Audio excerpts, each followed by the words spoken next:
Tonight on CFTK-TV News, Prime Minister Carney met with the premiers to discuss the newest U.S. tariff. We have another update on BC's wildfire fights, and the U.S. is feeling the effects of potential Canadian tourists staying home. Northwest BC's only television news team. We are CFTK-TV News. Good evening, I'm Cael Maslin, and here's what's making the news in the Northwest and beyond for today. The City of Prince Rupert put out a notice to let everyone in their jurisdiction know that they have put a boil water notice into effect, and it will stay in place until further notice.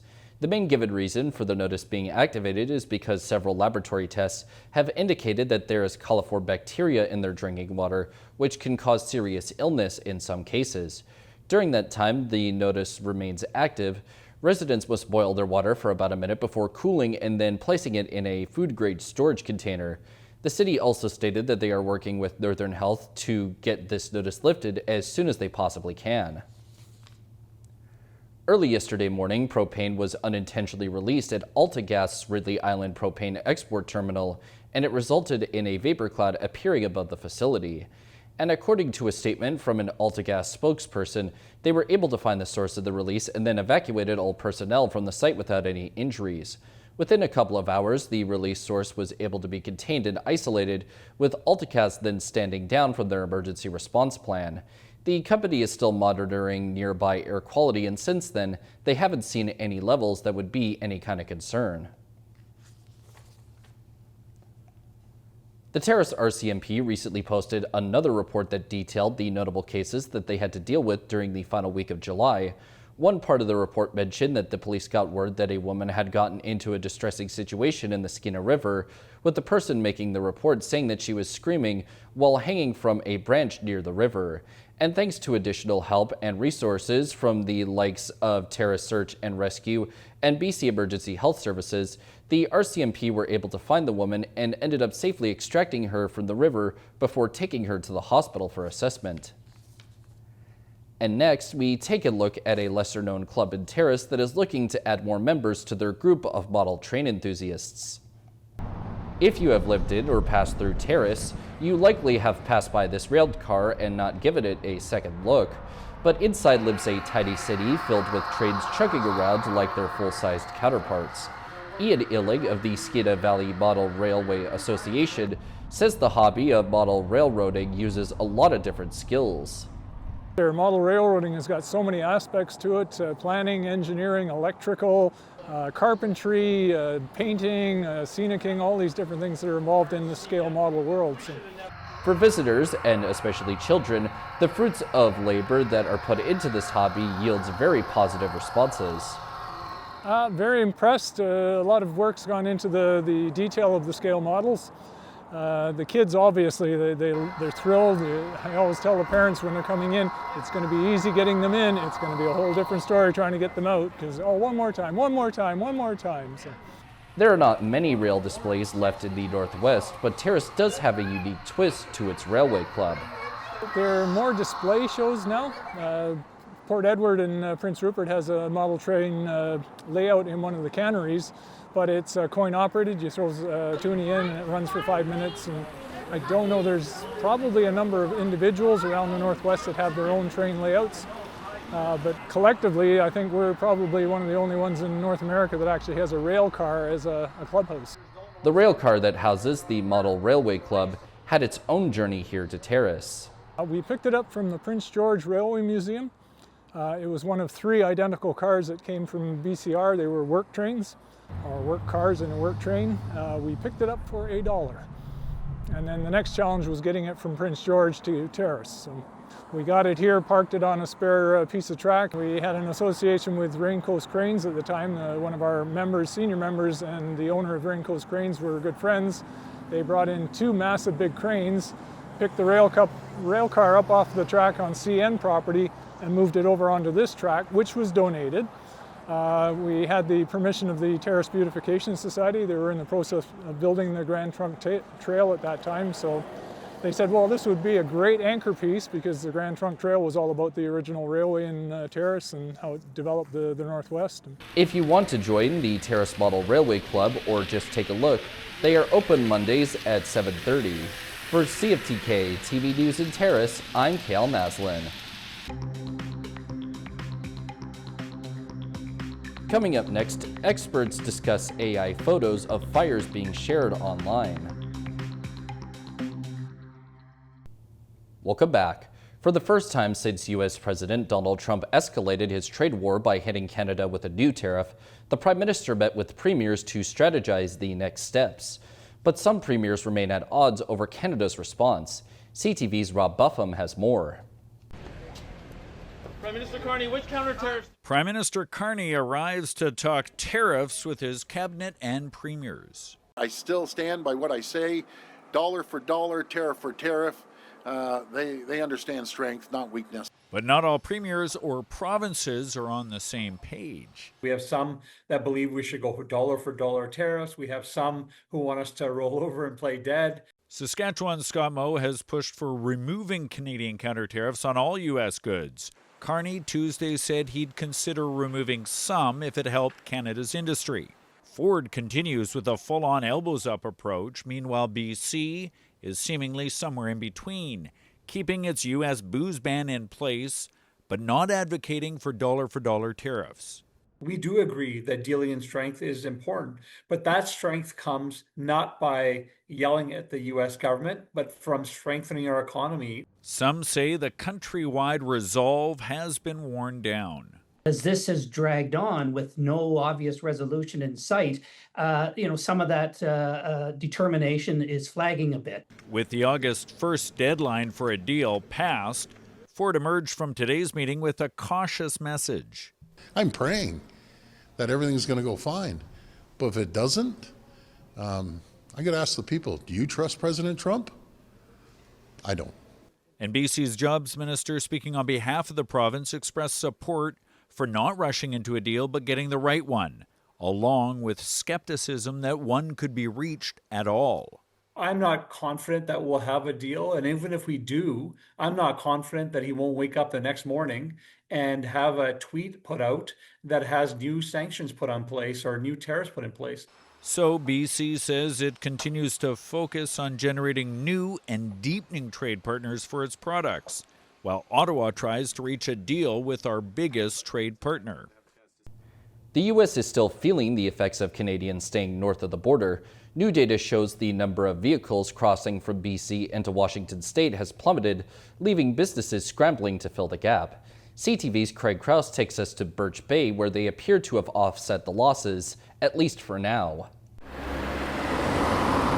For more than 50 years, Patrick Alessi has owned this candy shop in the small border town of Birch Bay, Washington. And we operated the candy shop here until COVID hit, forcing them to adapt and overcome the challenge. But now they're facing a new wave of uncertainty as British Columbians stay north. Well, I don't blame them. An intense trade war between the two countries that has soured many Canadians' appetite for American travel, leaving the Alessi family in the crossfire, yet the damage appears to be minimal. I kind of looked over some of the numbers recently to kind of figure out where we're at, and honestly the business sales weren't as bad as I thought they were going to be. I mean, we're down by maybe 2% relative to last year for dollars in sales.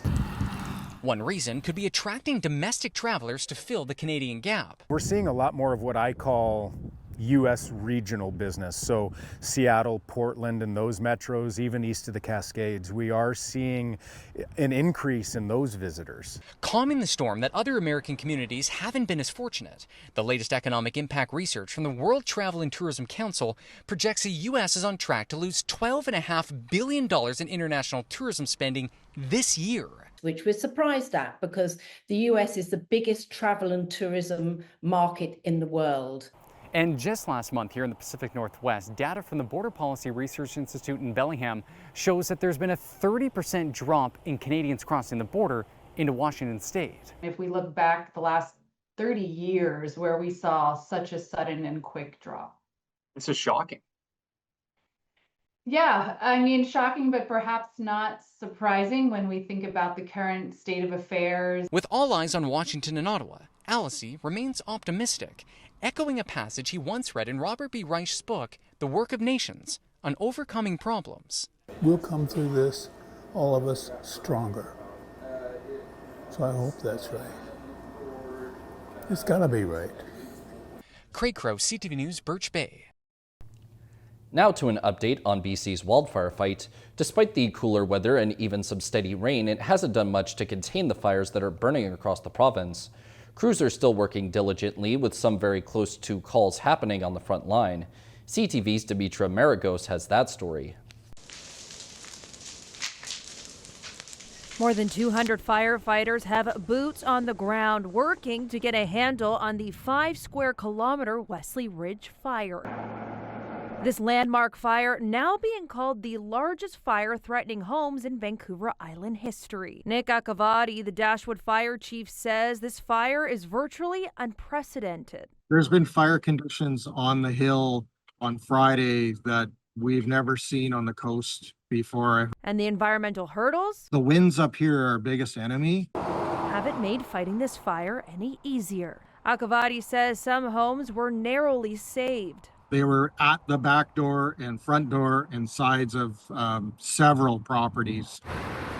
Although outside your window, there may be some rainy relief. The challenge is it's not enough. The BC Wildfire Service says there's still great cause for concern. Over the last 7 days, we have seen significant drying in most of the province. And compared to years prior, we're not seeing what we would call a season-ending rain event. Another hurdle on the horizon, fuel drought. Fuels are also very dry, and so it takes less heat and it takes less of those crossover days for us to get to a place where fires have high potential to spread. This past week has been a reminder of how fast our wildfire situation can change. The forest minister saying not every fire across the province is or will be like the Wesley Ridge fire. We've been able to contain 85% of the fires this season to 4 hectares or less. Across the province, the number of fires are down from 1,000 to 850 compared to 2024. But some aren't making fire crews' jobs any easier. Over the weekend, 26 violation tickets for illegal campfires were issued in the Coastal Fire Center. That's unacceptable. This kind of activity puts people and livelihoods at risk. The forest minister stressed that it's important for British Columbians to not take a backseat approach this fire season. It is vital that we take all the necessary steps to remain prepared and that we continue to do our part. For those who are on the front line like Akavati, he says this experience has been moving. For my crew and our crew here, it's incredibly humbling that we're a part of saving homes in our community. Dimitra Maragos, CTV News, Vancouver. And now we take a look at both your nightly and weekly weather forecast. On the North Coast, tonight's forecast expects a chance of showers at a low of 14 degrees, with the upcoming week being all rain, as well as the high moving from 17 to 15 degrees. In the Terrace Kitimat area, their night will also likely see a chance of showers at a low of 14 degrees, with the next week or so starting off with lots of rain before some mixed sun and cloud days come in at the end. And the high will bounce between 17 and 23 degrees. And in the Bulkley Valley and Lakes District, tonight's conditions will be partly cloudy with a low down at 6 degrees, while the rest of the week starts off rainy and then gets sunny for a day and then sees some mixed conditions, and their high should shift from 17 to 27 degrees. Checking out the highways now, visit Drive BC for the latest and up-to-date conditions, and as always, drive safe out there. Highway 16 has construction work, bridge maintenance, utility work, electrical maintenance, paving operations, shoulder maintenance, line painting, road maintenance work.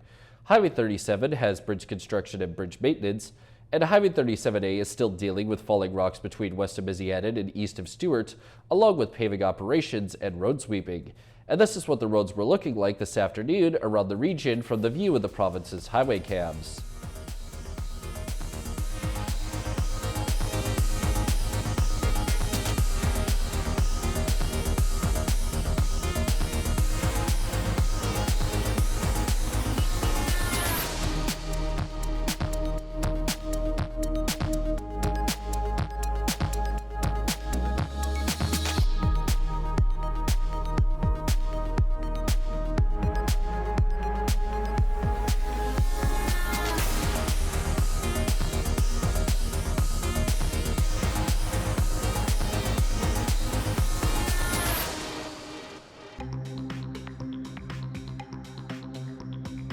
Still to come is a look at a surprise involving sockeye salmon in the Fraser River. Welcome back. Experts are weighing in following a series of AI-generated photos of wildfires being shared online. The concern is that this rise in misinformation will only get worse during emergencies. And as CTV's Isabella Zavarisi reports, BC isn't alone when it comes to facing this problem. Captivating images of wildfires. The photos so realistic that those in charge of wildfire management are worried they could impact how people respond to natural disasters. People might make decisions based on those images, or be more fearful because of those images, or not take our warning seriously. The photos are generated by artificial intelligence. The BC Wildfire Service says it noticed them in the last few weeks on Facebook during the peak of the wildfire season. Wildfires are already, or can be, a really scary time for people. There can be a lot of anxiety around that. People can be unsure about what to do or what's happening. So anytime that we see potentially adding more fear or anxiety when it's not needed, we're concerned about that. This is an AI image of the Drought Hill wildfire in Peachland. Here's what it actually looks like. Often the images that we've seen are making the fires that they're purporting to be about look way worse than they are in reality. In January, as wildfires tore through Los Angeles, AI images of the iconic Hollywood sign engulfed in flames were shared online. You know, it's irresponsible for people to put out these types of images. You can be costing people's lives because of putting out fake news like that. One UBC scientist says he worries AI will be misused. I predict that, it's only going to become harder from here. That the use of these technologies will become much more pervasive because it's becoming accessible and the models are only getting better. And I think the awareness and the education around these should really be happening right now. So the message that I have to British Columbians is please be cautious of where you get your information.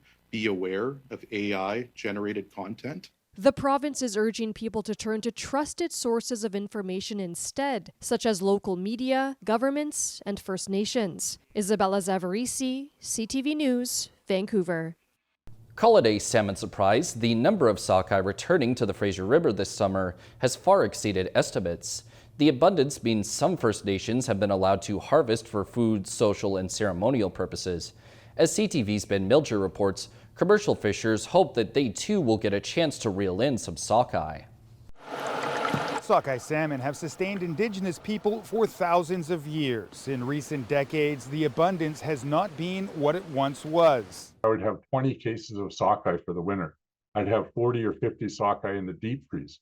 And now I'm lucky if I make a case of fish last 2 years because it's so rare to get. So far, close to 750,000 have already been counted swimming upstream past Mission, 10 times what was expected.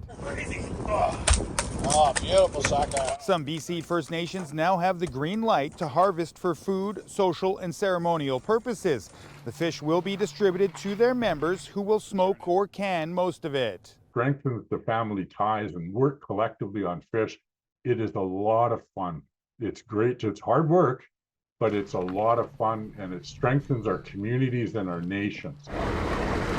Commercial operators would also like a chance to catch Fraser River sockeye for the first time in 6 years. We've had record test fishing for July since records were kept on test fishing. 6 million sockeye are now expected to return, and that number could go up. But commercial operators don't think they'll be allowed to land any of them. Why aren't you more optimistic that commercial fishers might get a chance?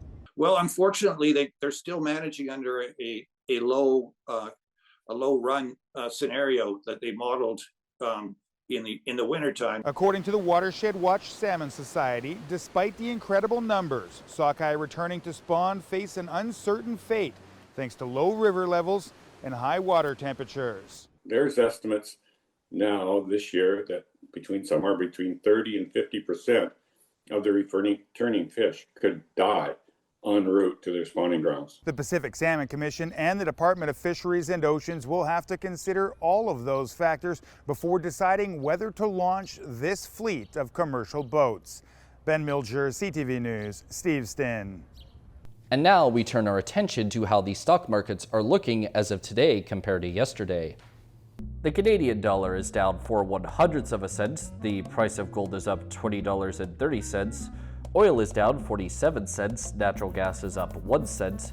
Aluminum is up $21.50. In Toronto, the TSX is down 159.60 points. The Venture Index is up 2.44. And in New York, the Dow Jones is down 224.48 and NASDAQ is up 73.28. 2 climbers were rescued off of the sheer rock face of Yak Peak near Hope on Wednesday after one of them fell and injured their head.